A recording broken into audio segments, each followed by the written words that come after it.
ಎಲ್ಲರಿಗೂ ನಮಸ್ಕಾರ. ನಾವಿವತ್ತು ಬಂದಿರೋದು ಡಾಕ್ಟರ್ ರಾಜ್ಕುಮಾರ್ ಅವರ ಸ್ಮಾರಕಕ್ಕೆ, ಜೊತೆಗೆ ಕಂಠೀರವ ಸ್ಟುಡಿಯೋಗೆ. ಅಂದರೆ ಕಂಠೀರವ ಸ್ಟುಡಿಯೋ ಅಂತ ಮುಂಚೆ ಇದು ಫೇಮಸ್ ಆಗಿತ್ತು, ಯಾಕಂದರೆ ಅಷ್ಟು ದೊಡ್ಡ ಜಾಗದಲ್ಲಿ ಕಂಠೀರವ ಸ್ಟುಡಿಯೋ ಇದ್ದಿದ್ದು. ರಾಜ್ಕುಮಾರ್ ಅವರ ನಿಧನ ನಂತರ ಇದು ರಾಜ್ಕುಮಾರ್ ಅವರ ಸ್ಮಾರಕ ಅಂತ ಹೇಳಿ ಹೆಸರಾಯಿತು. ಯಾಕೆ, ಹೇಗೆ, ಏನು ಅಂತ ಎಲ್ಲ ಈ ವಿಡಿಯೋದಲ್ಲಿ ನಾನು ನಿಮಗೆ ತಿಳಿಸ್ಕೊಡ್ತೀನಿ.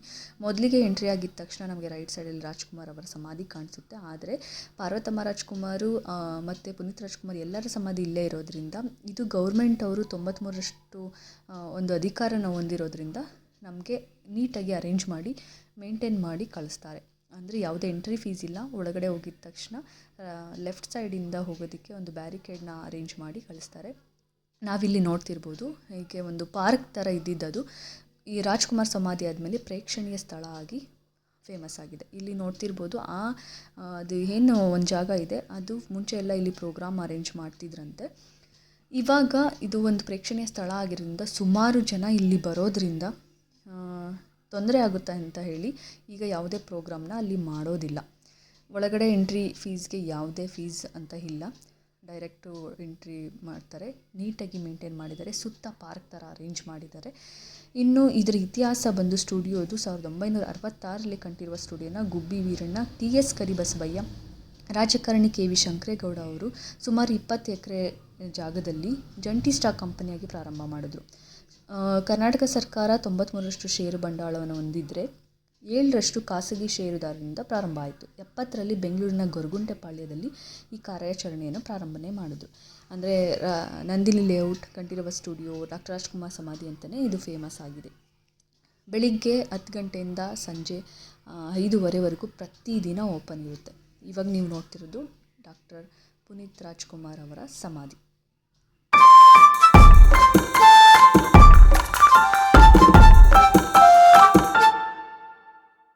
ನೀಟಾಗಿ ಮೇಂಟೈನ್ ಮಾಡೋದಕ್ಕೆ ಅಂತ ಹೇಳಿ ಅಲ್ಲಿ ಹೊರಗಡೆ ಹೂನ ಇಡೋದಕ್ಕೆ ಒಂದು ಜಾಗನ ಮಾಡಿದ್ದಾರೆ. ಅವರ ಸಮಾಧಿಗೆ ಎಲ್ಲ ಥರ ಪ್ರೊಟೆಕ್ಷನ್ ಕೂಡ ಮಾಡಿದ್ದಾರೆ. ಜೊತೆಗೆ ಅಲ್ಲಿ ಸೆಕ್ಯೂರಿಟಿ ಕೂಡ ಅರೇಂಜ್ ಆಗಿದೆ ಗೌರ್ಮೆಂಟಿಂದ.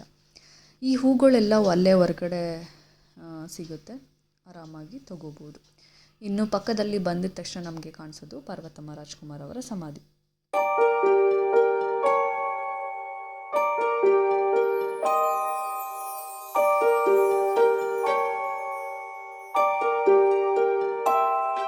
ಅಲ್ಲಿಂದ ಮುಂದೆ ಬಂದರೆ ನಮಗೆ ಕಾಣಿಸೋದು ಡಾಕ್ಟರ್ ರಾಜ್ಕುಮಾರ್ ಅವರ ಸಮಾಧಿ.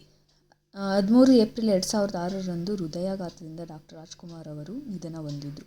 ಕನ್ನಡ ಚಿತ್ರರಂಗದ ಇತಿಹಾಸದಲ್ಲಿ ಪ್ರಮುಖ ಹೆಗ್ಗುರುತಾಗಿ ಪರಿಗಣಿಸಲ್ಪಟ್ಟಿರುವ ಕಂಠೀರವ ಸ್ಟುಡಿಯೋಸ್ ಸಾಮಾನ್ಯವಾಗಿ ಕನ್ನಡ ಚಿತ್ರರಂಗದ ಶ್ರೇಷ್ಠ ಪುತ್ರ ಎಂದು ಪರಿಗಣಿಸಲ್ಪಟ್ಟಿರುವ ರಾಜ್ಕುಮಾರ್ ಅವರ ಸಮಾಧಿ ಸ್ಥಳ ಆಯಿತು ಅಂತಲೇ ಹೇಳ್ಬೋದು.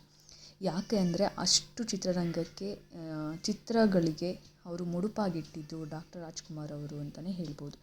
ಆದ್ದರಿಂದ ಡಾಕ್ಟರ್ ರಾಜ್ಕುಮಾರ್ ಸಮಾಧಿನ ಈ ಕಂಠೀರವ ಸ್ಟುಡಿಯೋದಲ್ಲಿ ಮಾಡಿ ಅವರ ಮನೆಯವ್ರನ್ನೂ ಕೂಡ ಅಲ್ಲಿ ಮಾಡೋದಕ್ಕೆ, ಅಂದರೆ ಅಷ್ಟು ಹೆಸರುವಾಸಿ ಆಗಿದ್ದರಿಂದ ಅಲ್ಲಿ ಮಾಡೋದಕ್ಕೆ ಒಂದು ಅರೇಂಜ್ಮೆಂಟ್ನ ಕರ್ನಾಟಕ ಸರ್ಕಾರ ಮಾಡಿಕೊಡ್ತು.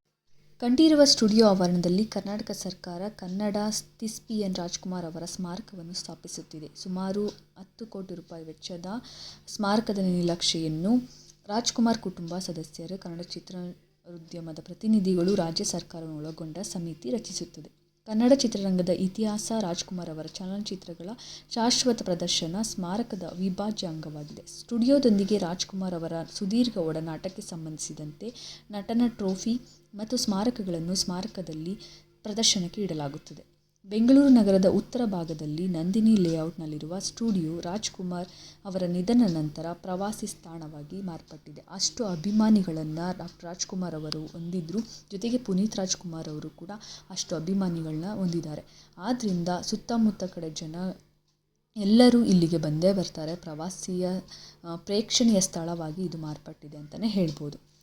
ಸುಮಾರು ಹಲವಾರು ಕಡೆಗಳಿಂದ, ಇನ್ನು ಪುನೀತ್ ರಾಜ್ಕುಮಾರ್ಗಂತೂ ತುಂಬ ಅಭಿಮಾನಿಗಳೇ ಇದ್ದಾರೆ ಅಂತಲೇ ಹೇಳ್ಬೋದು. ಇನ್ನು ಈ ರಾಜ್ಕುಮಾರ್ ಅವರ ಸಮಾಧಿ ಹತ್ರ ಅವರು ನಟಿಸಿದ ಚಿತ್ರಗಳ ಎಲ್ಲ ಥರ ಎಷ್ಟು ಸಿನಿಮಾಗಳನ್ನ ಮಾಡಿದ್ದಾರೆ, ಎಲ್ಲ ಥರ ಫೋಟೋಗಳನ್ನ ಹಾಕಿ ಅದರ ನೇಮ್ಗಳನ್ನ ಹಾಕಿ ಅಲ್ಲಿ ಅರೇಂಜ್ ಮಾಡಿದ್ದಾರೆ. ಅಷ್ಟು ಅವರು ಚಲನಚಿತ್ರಕ್ಕೆ ಒಂದು ಕೊಡುಗೆನ ಕೊಟ್ಟಿದ್ದಾರೆ ಅಂತಲೇ ಹೇಳ್ಬೋದು.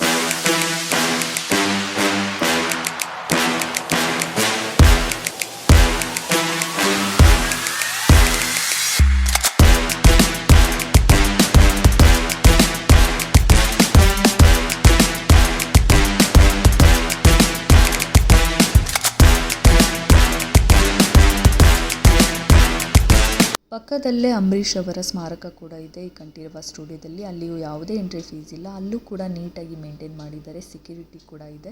ಹೂ ಇಡೋದಕ್ಕೆ ಅಂತಲೇ ಜಾಗ ಕೂಡ ಇದೆ. ಸುಮಾರು 1 ಎಕರೆ 37 ಗುಂಟೆ ಜಾಗದಲ್ಲಿ 12 ಕೋಟಿ ರೂಪಾಯಿ ವೆಚ್ಚದಲ್ಲಿ ಈ ಪ್ರತಿಮೆನ ಅಂದರೆ ಅಂಬಿ ಸ್ಮಾರಕವನ್ನು ಮಾಡಿದ್ದಾರೆ. ಸ್ಮಾರಕದ ಬಳಿ 32 ಅಡಿ ಉದ್ದದ ಅಂಬಿ ಪ್ರತಿಮೆ ಕೂಡ ಈಗ ರೀಸೆಂಟಾಗಿ ಉದ್ಘಾಟನೆ ಮಾಡಿದ್ರು.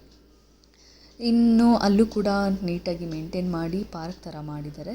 ತುಂಬ ಚೆನ್ನಾಗಿದೆ. ಆ ಸ್ಟುಡಿಯೋ ಪಕ್ಕದಲ್ಲೇ ಕಂಠೀರವ ಸ್ಟುಡಿಯೋ ಇದೆ. ಅಲ್ಲಿ ಎಲ್ಲ ಪ್ರೋಗ್ರಾಮ್ಗಳು ಈಗಲೂ ನಡೀತಾನೆ ಇದೆ. ಅಂಬಿಯ ಪ್ರತಿಮೆ ಏನಕ್ಕೆ ಮಾಡಿದ್ದಾರೆ ಅಂದರೆ ಅವರು ಒಂದು ವಿಧಾನಸಭಾ ಸದಸ್ಯರು ಆಗಿದ್ದರು, ಜೊತೆಗೆ ರಾಜಕೀಯದಲ್ಲೂ ಅಷ್ಟು ಇನ್ವಾಲ್ವ್ ಆಗಿದ್ದರು. ಆ ಒಂದು ನಿಟ್ಟಿನಲ್ಲಿ ಜೊತೆಗೆ ಮಂಡ್ಯದ ಗಂಡು ಅಂತಲೇ ಫೇಮಸ್ ಅಂತಲೇ ಹೇಳ್ಬೋದು. ಆದ್ದರಿಂದ ಇವರ ಸ್ಮಾರಕ ಕೂಡ ಅಷ್ಟೇ ನೀಟಾಗಿ ಮೇಂಟೈನ್ ಮಾಡಿದ್ದಾರೆ. ಸ್ಮಾರಕಕ್ಕೆ ಕಂಠೀರವ ಸ್ಟುಡಿಯೋದಲ್ಲಿ ಜಾಗನೂ ಕೂಡ ಕೊಟ್ಟು ಅದು ಒಂದು ರೀತಿ ಫೇಮಸ್ ಆಗಿದೆ. ಜೊತೆಗೆ ಅಂಬರೀಷ್ ಅವರು ಕೂಡ ತುಂಬ ಅಭಿಮಾನಿಗಳನ್ನ ಹೊಂದಿದ್ರು ಅಂತಲೇ ಹೇಳ್ಬೋದು. ನೀವೀಗ ನೋಡ್ತಿರೋದು ಅಂಬಿಯ ಸ್ಮಾರಕ.